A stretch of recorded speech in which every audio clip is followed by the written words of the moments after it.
bermanfaat. Mari kita simak berikutnya kepada Dokter Probo, waktu dan tempat kami berikan. Silakan dokter. Assalamualaikum warahmatullahi wabarakatuh. Apa kabar, sahabat lansia, para penyandang lansia, pemerhati lansia dimanapun Anda berada, yang saya sayangi, alhamdulillah, pada kesempatan ini kita bertemu, meskipun waktunya sangat sempit, tapi tetap harus ada, dan kita bisa berbincang-bincang. Topik kali ini, yaitu salah satu gejala atau sinyal ada yang nggak beres tubuh kita itu, sesak nafas, ya, sesak nafas. Topik ini topik yang pasti banyak ditemui dalam kehidupan sehari-hari, dan karena memang sesak napas adalah satu simptom, satu sinyal bahwa ada yang tidak beres. Sehingga bertanya, dok, kenapa sesak nafas gitu ya? Jadi sahabat-sahabat yang saya sayangi, manusia punya cita-cita yang demikian banyak, tetapi bisa gagal gara-gara 4 hal. 1, sakit. 2, miskin. 3, tidak tahu. Yang keempat, nafsunya tidak terkendali, gampang kena gudo. Inilah 4 penghalang manusia sehingga manusia gagal mendapatkan kebahagiaan yang hakiki, kebahagiaan sejati, kebahagiaan yang langgeng. Dan kalau ditanya mengapa sakit, penyebab sakit karena badai pamit, bawaan, defisiensi, degeneratif, pikiran atau psikosomatik, autoimun disease atau kepanglingan tubuh kita, semacam alergi, metabolik, sistem tubuh yang agak terganggu seperti kencing manis, kolesterol, asam urat, infeksi, iatrogenesis, sakit gara-gara tindakan timbul penyakit baru, apakah tindakan diagnosis atau tindakan pengobatan, dan terakhir T, karena trauma, apakah karena terinjak, tersiram, kemudian tersengat listrik, tersengat apapun, kemudian karena terseret, kemudian tersinar, kesetrum, dan sebagainya, dan terakhir tumor jinak, tumor ganas, dan terakhir tak dipakai seharusnya. Setiap ada gangguan atau sinyal-sinyal dari Tuhan, tubuhnya ada yang nggak beres, maka itu berpikir dari badai pamit ini. Nah, sekarang topik yang sering ditemui adalah sesak nafas. Sesak nafas adalah kondisi bernapas tidak lega, tidak nyaman, sesak nafas. Dan sesak nafas ini sebabnya bermacam-macam, sangat banyak ya. Yang jelas sesak nafas diakibatkan karena kandungan oksigen dalam darah, nadi itu turun, biasanya yang turun ya. Kemudian menyebabkan tidak berfungsi untuk apa, sehingga diperlukan berfungsinya paru-paru lebih kerja lebih sering. Dan penyebab sesak nafas ini sangat beragam. Ada 4 kelompok utama ya. Pertama adalah karena gangguan jantung, sakit jantung. Jadi orang sesak nafas bukan paru-paru saja, memang paru-paru adalah respon adanya apa? Adanya ketidakbersihan di jantungnya. Nah, karena jantung ada masalah, gejalanya sesak nafas. Nah, jadi sebenarnya penyakitnya bukan di paru-paru, di jantungnya malahan gitu. Dan juga kalau begitu untuk mendeteksi penyakitnya harus rekam jantung, ronsen paru-paru, ronsen jantung. Nah, kadang-kadang pakai echo itu USG untuk jantung ya. Dan penyebab dari jantung ini ada bermacam-macam, setidaknya ada 6 setidaknya ya. Yang berkaitan dengan jantung. 1, penyakit katup jantung. Nah, dokter bisa memeriksa katup jantung dari stetoskop. Nah, salah ya, stetoskop itu dianggap kuno. Oh ya kuno, tapi dia sangat sensitif mendeteksi ada kelainan katup jantung. Tidak harus pakai yang mahal-mahal, tidak harus elektronik ya. Dengan stetoskop yang canggih, telinga dokter yang terlatih itu bisa melihat, oh ini kelainan katup mitral, trikospidal, aortal, pulmonal, bisa. Jadi jangan dikira dokter tuh, dokter berlatih banyak sampai meniteni kelainan katup jantung di mana. Dokter yang lihai, sangat jeli, dengar gini dong tahu kenakan katup jantung. Nah, gitu ya. Di bapak-bapak para pemirsa yang bukan dokter, jangan ngeloknya dokter kok stetoskop. Oh, stetoskop itu alat yang canggih banget itu ya. Yang kedua, meskipun kelihatannya kuno. Yang kedua, infark miokardial. Artinya apa? Ada sumbatan. Trombosis itu suatu jendalan karena komponen-komponen darah kadang campur dengan kolesterol, trigliserid, dan lain sebagainya, numpuk ya dengan trombosit, namanya eh, sel-sel darah putih yang menjadi sel busa itu nyumbat di bagian arteri koronaria, arteri yang memberi makan pada otot jantung. Nah, sehingga akibat sumbatan itu jantung tidak dapat mendapatkan makanan cukup, dia tidak bisa berbaku baku, dia teriak-teriak, teriaknya sesak napas. Ternyata sebabnya karena jantungnya nggak berfungsi dengan bagus. Karena itu, sahabat-sahabat, kelainan jantung bisa sesak napas ya. Kenapa bisa? Karena kelainan jantung ya. Ini yang perlu dipahami ya. Ya, karena sumbatan jalan darah di pembuluh darah koroner yang beri makan pada otot jantung. Yang ketiga, fibrilasi atrial. Artinya apa? Serambi jantung atrium itu mengalami keder. Itu akibatnya apa? Aliran darah tidak lancar dari jantung ke serambi ke bilik, dari bilik ke pembuluh darah besar menuju ke jantung, dibersihkan oleh jantung, kembali ke bilik serambi kiri, kemudian ke bilik kiri, itu nggak bisa lancar, sesak nafas itu. Nah, jadi gejala sesak nafas bisa deg-degan, itu bisa gejala atriumnya, serambinya tuh fibrilasi keder, ya keder, denyutnya dedet gitu. Ada juga namanya takikardi paroksismal, suatu bentuk denyut jantung lebih dari 100 kali. Letaknya tidak itu di bagian jantung yang tidak menentu. Artinya di daerah-daerah bagian jantung. Dan ini tidak hanya atrium, seluruhnya masuk ventrikelnya, duk ya. Denyut jantung semua kecepatan lebih dari 100 kali. Fibrillasi itu keder ya. Nah, ini bisa kelihatan dengan rekam jantung. Fibrillasi juga bisa dari rekam jantung. Sumbatan darah di jantung bisa dengan rekam jantung atau EKG. Kadang-kadang dibutuhkan juga pemeriksaan darah. Namanya mengetahui marker adanya kelainan jantung akibat sumbatan jalan darah. Kalau fibrillasi bukan marker, tapi pakai rekaman jantung. Takikardi juga pakai rekaman jantung. Jadi rekaman jantung kelihatan sederhana, tapi bisa mendeteksi banyak hal. Yang kelima, yaitu perikarditis. Ini bisa dengarkan dengan stetoskop. Ya, ada suara namanya fraction rate. Nah, ini. Dah, pas jantung betul. Nah, ini. Kalau pakai eko juga kelihatan ada peradangan penebalan pada dinding selaput jantung bagian luarnya. Ini infeksi, bisa karena TBC, bisa radang karena apapun, radang apapun ya, semua inflamasi bisa menyebabkan membre dari selaput bungkus luar dari jantung, ini perikardium ya, itu meradang, namanya perikarditis ya, gejala nyeri sengkring gitu ya. Ini jadi dengan apa? Dengan stetoskop bisa kelihatan. Kalau eko jelas kelihatan ya. Dan yang keenam, penyakit paru-paru kronis. Nah, ternyata penyakit paru-paru kronis itu bisa menyebabkan gagal jantung yang bagian kanan. Jadi jantungnya itu kan paru-parunya rusak akibat TBC atau juga merokok, bronkitis kronis. Nah, di situ paru-parunya nggak beres. Ada fibrus, ada sedangan jaringan parut yang menyebabkan cacatnya paru-paru, sehingga darah yang dikirim dari jantung itu kan mengirim darah dari jantung kanan, namanya atrium kanan, ventrikel kanan dikirim ke jantung, ke paru-paru, dibersihkan, oksigennya dimasukkan, CO2-nya dibuang, badan seger, darahnya seger merah, masuk dalam serambi kiri, bilik kiri sudah tubuh. Nah, kalau ada penyakit paru-paru di situ, maka proses ini terhambat, jadinya sesak nafas akibat penyakit paru-paru yang sifatnya kronis. Nah, namanya PPOK atau CPDCOM. Nah, sahabat-sahabat, ini deteksi dari apa?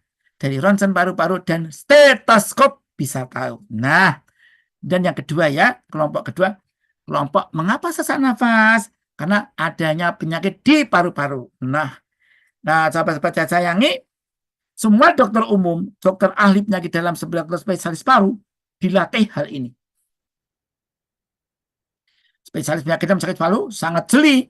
Dokter umum pun sudah dilatih. Bahkan perawat pun juga belajar. Bidan pun juga belajar ini. Sehingga kalau yang terlatih akan tahu ada setidaknya 7 penyakit yang dibaksa nafas akibat karena kelainan di paru-paru. Yang pertama dan tersering pada lansia adalah pneumonia, infeksi paru-paru pada parenkim paru. Nah, sahabat-sahabat saya ini penyebab kematian tertinggi pada lansia paling banyak karena pneumonia ini. Dan ini bisa dicegah. Bisa dicegah dengan vaksinasi. Jadi sahabat-sahabat sasangi, karena itu vaksinasi penting banget ya untuk kita, untuk para lansia dan pralansia. Nah, tinggal pilih vaksinnya apa gitu ya. Vaksinnya ada yang namanya PPSV, ada PCV. Kalau saya senang yang PCV. PCV apakah PCV 13 atau PPSV 23? Kalau punya rezeki dua-duanya. Tapi kalau waktu rezekinya terbatas pakai PPSV ya. PCV, maaf PCV 13. Nanti bisa menjaga hampir seluruh sepanjang hidup kita ya. Nah, kalau yang PPSP memang bisa bagus 23, tapi nanti harus 5 tahun sekali divaksinasi. Nah, sahabat-sahabat lansia di mana berada, ini sesak nafas akibat infeksi paru-paru pneumonia. Dan jemaah haji yang divaksin pneumonia, alhamdulillah ya, dari penelitian-penelitian yang ada, dan kami kemarin tahun 2024 baru saja beberapa 2 minggu yang lalu, saya mengawal, alhamdulillah pasien-pasien yang divaksin pneumonia memang nggak kena. Kalaupun kena hanya 3-5 hari sudah sembuh. Tapi kalau yang nggak divaksin, ya Allah, sampai 3 minggu, 4 minggu baru membaik. Dan terus kadang sampai diopnam di rumah sakit. Inilah pentingnya vaksinasi pneumonia. Kapan-kapan kita kupas ya. Dan sahabat yang saya sayangi, kita masuk pada yang penyakit kedua pada paru-paru. Apa itu? Yang sesak nafas, yaitu asma paru-paru, asma bronchialis. Asma pada paru-paru ya. Bronkus asma. Jadi asma pada paru-paru ya. Ya, ya. Asma ini penyempitan pada pipa pembuluh nafas ya, pipa pernafasan namanya bronkus, bronkeolus, bronchus, bronchus secundus, tertius, kemudian bronkeolus itu menyempit. Akibat menyempit ini aliran darahnya masuk terganggu sehingga sesak napas, dan sering ditambah dengan membengkaknya selaput pernafasan, selaput lendir di dalamnya, namanya mukosanya menebal sehingga ada suara fluid masuknya gampang, keluarnya sulit, ngik, ngik, mengi dalam bahasa Jawa. Kalau mengi itu hampir pasti asma dan sifatnya sering kambuh-kambuhan. Jadi mengapa sesak napas asma? Dari apa? Stetoskop. Nah, pneumonia dengan stetoskop, bukan krikatoris. Jadi sahabat-sahabat yang bukan dokter ya, dokter bisa meriksa dengan stetoskop, bisa tahu ada pneumonia, ada asma, ada asma campur bronkitis nomor 4 ya, bisa terjadi. Kadang pada pipa pernafasan bronkusnya, bronkitis akut atau kronis itu dicampur dengan asma juga bisa, namanya bronkitis asmatis ya. Itu dokter jangan dengan stetoskop bisa mendengarkan ya. Apa-apa ibu-ibu yang bukan dokter ya, bisa dokter bisa melihat dengan mendengarkan dengan stetoskop, menebak dengan tepat bisa ya. Dan itu dilatih bertahun-tahun ya. Nah, pneumonia itu bisa menyebabkan parahnya asma. Asma yang biasa sembuh dengan cepat, tapi kalau ada infeksi paru-paru jadi lambat dan lama, kadang-kadang bahkan bisa kematian ya. Kemudian apalagi yang menyebabkan pneumotoraks spontan, yaitu suatu rongga adanya udara di dalam paru-paru, dan itu bisa karena pecahnya bagian di paru-paru sehingga ada udara masuk ya. Dan ini bisa spontan, bisa mendadak. Nah, ini bisa pada yang batuk, batuknya keras, pneumonia yang tidak dapat dengan sembuh, TBC yang tidak sembuh sempurna, bisa menyebabkan gangguan pneumonia toraks spontan ya. Dan ada juga yang karena faktor keturunan ya, sahabat-sahabat saya. Jadi kalau ada orang itu dari stetoskop bisa kelihatan, di ronsen lebih kelihatan lagi ya. Stetoskop akan melihat ada suara vesikuler, suara ada enggak ya, bronkial enggak ada. Ditotok-totok duk duk duk duk gede banget, timpani, hipertimpani. Kok enggak ada suaranya? Ini berarti kempes paru-parunya ya. Ini yang ketiga. Keempat, infeksi pada bronkus namanya bronkitis. Ada yang akut baru saja, ada yang kronis sudah berbulan-bulan, 3 bulan lebih. Nah, ini bisa juga karena bronkitis alergi loh. Karena alergi debu, alergi serbuk sari, bunga-bungaan. Jadi radang pada paru-parunya, dan itu enggak nular tapi ganggu suaranya itu ya, ada riaknya itu loh. Kadang-kadang jijik ya. Sahabat-sahabat sayangnya ada juga yang emfisema. Ada kolaps paru-paru. Ya. Jadi ada kolapsnya kempesnya paru-paru. Ada emfisema, ada fibrosis paru-paru, ada jaringan-jaringan paru, dan biasanya ini mantan-mantan TBC ya, fibrosis paru ini. Sahabat-sahabat sasangi, jadi atau macam COVID, mantan COVID juga demikian ya, bisa jadi fibrosis. Kemudian yang ketiga, mengapa orang sesak nafas? Bisa karena penyakit darah. Hah? Penyakit darah? Iya. Kenapa? Darah tugasnya membawa oksigen, di dalam darah ada namanya hemoglobin. Kalau hemoglobin itu ada dalam eritrosit, darah merah. Kalau jumlah sel darah merahnya kurang, maka disebut dengan anemia. Jadi HB-nya di bawah 11 untuk perempuan, di bawah 12 untuk laki-laki. Laki-laki itu normalnya kan 14 ke atas, 13 ke atas, kalau perempuan 12 ke atas, atau 11, tergantung nih pakai yang mana pustakannya ya. Kalau bisa di bawah 11 itu udah anemia ya.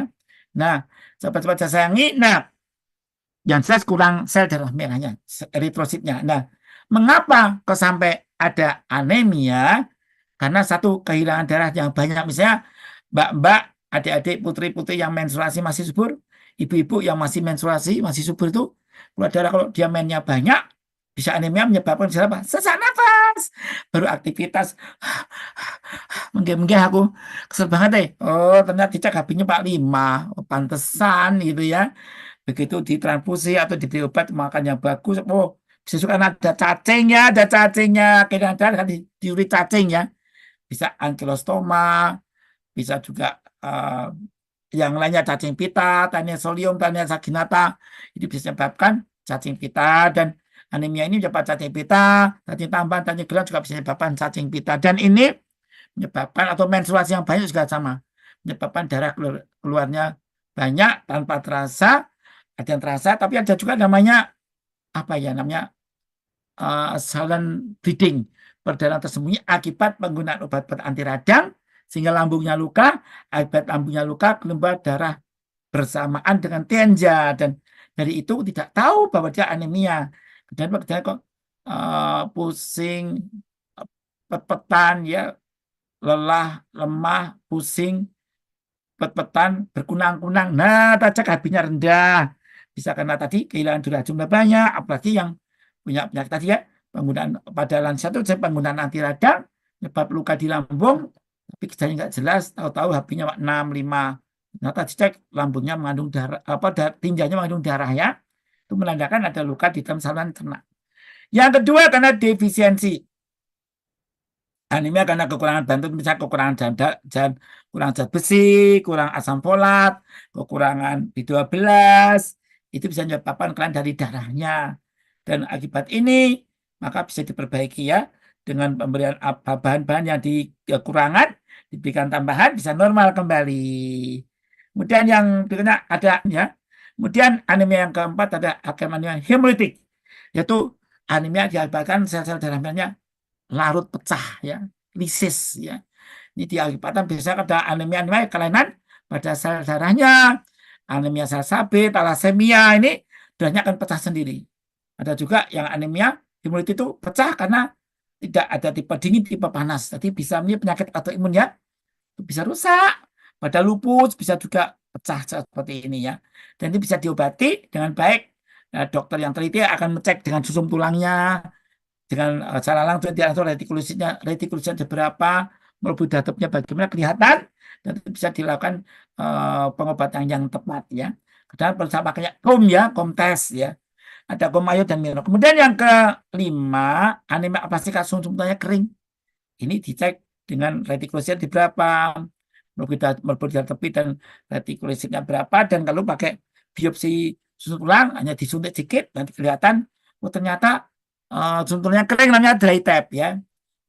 Jadi kalau begitu ya sudah, takdir nih, diobati dengan obat-obatan, ada beberapa level ya. Obat-obatan kadang-kadang dokter memberikan obat steroid dulu, ternyata respon bagus, pertahankan terus ya, makan bergizi, dan berdoa pada Tuhan, semoga Tuhan kasih sembuh. Yang terakhir, mengapa orang salah nafas karena kelainan darah, yaitu akibat leukemia, yaitu kanker darah. Jadi sel darah putihnya banyak banget sampai merusak, mendesak, grogoti, merusak sumsum tulangnya sehingga trombositnya berkurang, sel darahnya juga berkurang, menyebabkan pembesaran organ tubuh namanya organomegali, limpanya splenomegali, lipanya jadi hepatomegali, pembesaran kanker biasanya kanker ganas yang kali ini ya. Ada juga kanker jinak, ada kanker hati, ini bentuknya macam-macam, tergantung yang mana, dan dokter akan mengobati dengan tepat, semoga pasien sembuh. Terakhir, yaitu penyebab salah nafas karena keadaan lain. Jadi salah nafas itu bisa dibakar karena keadaan apa? habis makan tenaga banyak pantas. Sesak napas aku. Habis apa? Tadi mindah anu lemari. Kesel banget aku. Ya wajar kan? Orang habis makan tenaga yang banyak menyebabkan sesak nafas, mengejan, apa ya, Pak? Mengejan ya. Kedua, ada sesak nafas tapi pakai diakibatkan cemas sih. Biasanya ada saking. Nah, pakai gitu. Itu biasanya khas ya. Pada saat saya kena pikiran, karena cemas. Mikir anak, mikir suami, mikir istri, mikir orang tua, mikir kuliahnya, gimana besoknya saya. Nah, bisa cemas, sesak nafas. Kemudian bisa histeria, bentuk cemas yang mendalam, yang sampai dia kejang-kejang, yang ya gitu ya. Itu bisa akibatkan pikiran, pengen nikah, orang tua nggak setuju. Kejang-kejang. Itu nikah langsung mari blas. Oh, saya sudah mengamati berapa kali orang mbak-mbak itu histeria kejang-kejang itu. Karena manten malah mari ya. Terakhir, mengapa sesak napas? Karena kehamilan. Ada juga yang kehamilan yang menyebabkan sesak napas, yaitu karena namanya preeklamsia gravidarum. Bisa menyebabkan kelainan ini pada anemia, juga menyebabkan anemia pada kehamilan, juga menyebabkan sesak nafas. Jadi sahabat-sahabat sesangi, untuk menentukan secara pasti sesak nafas, cek ya pemeriksaan teliti oleh dokter, stetoskop, ada pakai membutuhkan apa untuk tambahan obat-obatan pemeriksaan, yaitu dengan ronsen ya. Dengan ronsen dipastikan, kadang-kadang pakai CT scan kalau ada kelainan yang lebih serius gitu ya. Tapi dengan stetoskop ada bisa dengarkan lebih teliti, dokter bisa nebak 90% benar ya. Kemudian dengan ronsen lebih bantuan, namanya pendukung, tapi yang terpenting ada stetoskopnya ya. Sampai sayangi, kita harus berdoa terus dan jangan lupa semoga kita semua diberi sehat oleh Tuhan yang Maha Pengasih. Jangan lupa berdoa dengan rumus yang simpel dan Tuhan kasih rumus agar sehat jarang sakit, pakai rumus ini. Ingin sehat jarang sakit. Ini Asma Londono ya.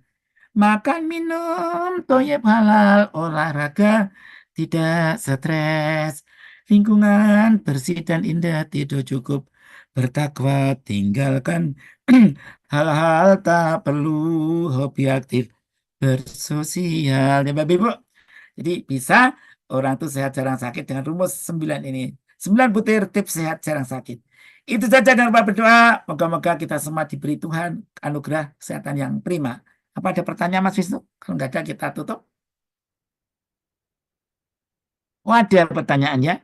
Ternyata ada pertanyaan dari Amanen Darso. Dari mohon izin tanya, sebagai awam bedanya sesak nafas dengan sebab karena jantung dan paru bagaimana? Didengarkan di stetoskop. Kalau awam, kalau jantung itu, kalau paru-paru ya biasanya kambuh-kambuhan ya. Kalau jantung itu biasanya kalau penyakit jantung yang bawaan itu ada jari tabuh namanya. Jari tabuh pada ujung jarinya itu ada dendul. Lah itu biasanya faktor bawaan, biasanya ada kelainan jantung, apakah sekat jantung antara serambi dan serambi, adakah bilik dan bilik ya, ASD atau VSD ya. Nanti dari stetoskop juga didengarkan oleh dokter yang teliti bisa tahu. Kemudian kalau itu kelainan, kalau kelainan jantung, kalau kelainan paru berarti ada eh, dadanya tuh dalam bahasa Jawa tuh dodo dodo manuk ya. Ini seperti tong form namanya ya. Nanti dokter akan melihat adanya, bisa ada wheezing, ada ngik ngik ngik, ada loki kering mendidik ngik. Ya, biasanya ini kelainan paru bukan jantungnya ya. Dan ini biasa ada faktor keturunan, kalau yang paru-paru berarti ibunya asma, bapaknya asma, atau kakeknya asma, anaknya ada yang asma juga ya. Alergi yang nurun ya. Tapi kalau jantung jarang nurun, tapi ada yang bawaan namanya ya. Demikian Bapak Amanen Darso, atau nggak tahu Bapak atau Putri, semoga bermanfaat. Mungkin kita bahas perlu di lain waktu ya. Dari Bandung tadi, dari YouTube, nggak tahu dari mana ya. Ibu saya berusia 75 tahun, saya mengalami sesak nafas, terutama saat malam hari. Ini normal apa tidak pada lansia? Perlu bisa berlanjut atau tidak? Bagaimana? Apa bisa dilakukan mengurangi nafas di malam hari? Ya, sesak nafas yang saya pada malam hari, apalagi pakai bantal 2-3 buah, biasanya itu ada cairan di paru-paru. Saya ulangi, kelainan pada paru-paru, ibu-ibu, bapak yang lansia tidur, kemudian malam kok sesak nafas, sudah terbangun sesak nafas, bantalnya 2 atau 3, hampir pasti ada cairan di paru-paru. Apapun sebabnya. Apakah karena eh, namanya congestive heart disease ya, bisa karena kelainan anemia, bisa karena kelainan hipertensi yang dibiarkan, bisa karena kekurangan, karena gondoknya itu aktif, atau sumbatan jalan ada di jantungnya. atau pada infeksi yang lain. Jadi kita tidak pasti harus didengarkan dengan stetoskop yang teliti, kemudian diperiksa juga perlu pendukungnya ya. Kadang-kadang salah nafas diakibatkan karena sebab lain, misalnya kelainan ginjal yang tidak bisa berfungsi dengan bagus, menyebabkan ada bendungan cairan di setubuh, karena kencingnya nggak bisa keluar atau keluar tapi sedikit, sementara minumnya banyak, keblebek cairan di paru-paru itu bisa diakibatkan ginjalnya yang agak rusak parah ya. Kemudian ada juga diakibatkan karena kurang kalau yang tengah malam bisa juga karena prostat. Kalau ini ibu-ibu ya, ibu ya. Jadi bukan Ibu dokter. Ya. bukan. Ya kalau ibu bukan prostat, kalau laki-laki bisa karena prostat.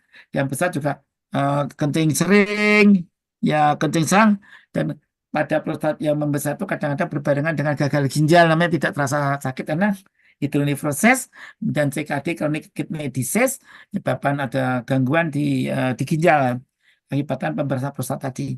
Masih banyak yang lainnya, apakah ada kecemasan, apakah mimpi buruk, nightmare, kalau mimpi buruk bisa juga apakah depresi terselubung, itu bisa dilacak lebih lanjut ya. Untuk memastikan Ibu Nurul, tindakan yang paling mudah adalah kalau kakinya bengkak bisa karena jantung ya Bu. Kalau bisa malam pagi bangun tidur langsung kakinya bengkak, itu mungkin ginjal atau karena kekurangan albumin juga bisa terjadi. Jadi untuk memastikan ini harus ketemu dokter Ibu sebaiknya ya Bu. Tidak semua penyakit bisa diselesaikan dengan tanya jawab seperti ini, harus dicek kondisinya, ditanya langsung pada pasiennya. Kita ada pertanyaan banyak banget dan itu bisa mengarahkan dengan namanya anamnesa yang bagus. 80% penyakit sudah ketebak dengan benar. Demikian Ibu Nurul Aisyah dan Bapak Amanen Darso, semoga bermanfaat. Apakah ada lagi pertanyaan? 2 terakhir dokter, ada 4. Oh, ada 2 lagi, 4 ya. Banyak juga nih. Dari Mas Ahmad dari Jakarta Selatan. Ya, saya sering merasa sesak napas saat jalan cepat atau pas naik tangga. Apa tanda-tanda masalah seru di paru-paru? Bisa paru, bisa jantung. Ya, bisa paru, bisa jantung. Mungkin mas jantung. Dicek ya. Nanti dicek. Ini juga dicek ini. Makanya dalam bahasa LLD ada namanya frailty atau tanda kerapuhan lansia itu naik tangga, sebelum naik tangga megap-megap. Nah, itu biasanya ditebak ini, rapuh. Dicek adakah 5 dari 17 penyakit itu, sakit jantung, paru, dan sebagainya. Atau iya berarti frail ya. Dan dia aktivitas berjalan 100 meter, 200 meter, bisa enggak tanpa berhenti? Enggak kuat, berarti ini frail. Jadi lansia yang rapuh. Nanti bisa diperbaiki, bisa jadi normal lagi. Jadi Bapak Ahmad Daya, nanti dipastikan mungkin ini jantung ya, bukan paru ya. Kemudian bagian cara memastikan kondisi, bisa ke dokter yang teliti ya. Dokter penyakit dalam, kalau di kota Anda dari mana nih? Jakarta Selatan. Oh, bisa ke dokter ahli geriatri kalau udah lansia ya. Kalau belum lansia bisa dokter penyakit dalam. Nanti periksa teliti dengan stetoskop yang teliti. Kadang-kadang pakai ronsen dan itu bisa kelihatan dengan tepat ya. Kadang-kadang dibutuhkan juga rekam jantung. Kemudian juga perlu ekokardiografi itu canggih-canggih. Sebenarnya dengan stetoskop itu seorang dokter bisa cermat itu, stetoskop itu bisa mendeteksi dengan banyak kali penyakit ya. Jadi Bapak Sobat, ini penting banget, ini stetoskop penting banget. Senjata dokter itu stetoskop, stetoskopnya diteliti, sangat lihai. Dokter bisa mendeteksi banyak penyakit hanya dengan stetoskop. Nah, bapak-bapak yang bukan dokter, ini teliti, ini dokter itu telah berabad-abad dengan stetoskop yang seperti ini, bisa mendeteksi penyakit dengan tepat. Gitu ya. Nah, ini untuk pastikannya diperiksa dokter yang teliti ya. Yang enggak ke susu-susu. Kemudian dari Bapak Nyoman Sarjana, dari Ampere Live YouTube ya. Terima kasih penjelasan praktisnya soal kesehatan sehingga mudah dipahami apa yang perlu dilakukan bagi penderita asma buat yang berumur. Kecepatan, latihan pernafasan namanya lip breathing purpose. Udah kita bahas dulu. Latihan pernafasan dengan mulut mencucu gini. Tahan nafas, dapat dada, lempas perut, kemudian buang. Dipertahankan double take keluar. Yang lama. Lihat ya, tayangan saya dengan Dr. Meldi. Dr. Meldi Alis Mikdam, konsultan geriatri dari Banjarmasin ya. Murid saya udah lulus sebagai ahli geriatri. Di situ juga ada namanya lip breathing purpose, satu pernafasan dengan bibir mencucu. Nanti insya Allah bagus Bapak Nyoman Sarjana. Ya, semakin sahabat-sahabat Sajangi. Sampai jumpa. Semoga kita semua sehat walafiat, disayang Tuhan, umur panjang. Makasih. Assalamualaikum warahmatullahi wabarakatuh. Waalaikumsalam warahmatullahi wabarakatuh. Terima kasih dokter. Sampai.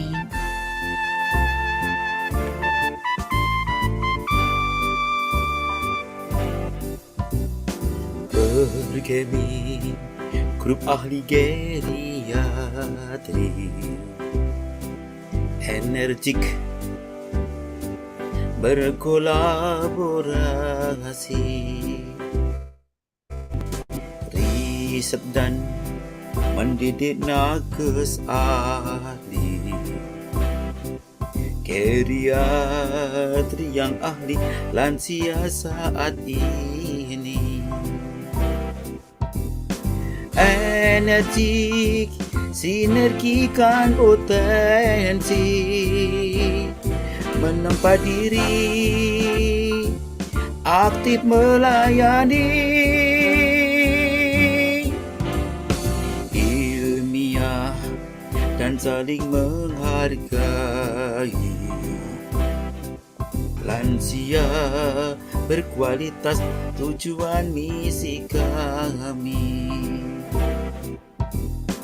Oh Tuhan, ridhoilah kami, kuku eratkan perhimpunan ini, berguna sepanjang hayat kami, bahagia di dunia dan akhirat nanti, bahagia di dunia dan akhirat nanti. Bagi kami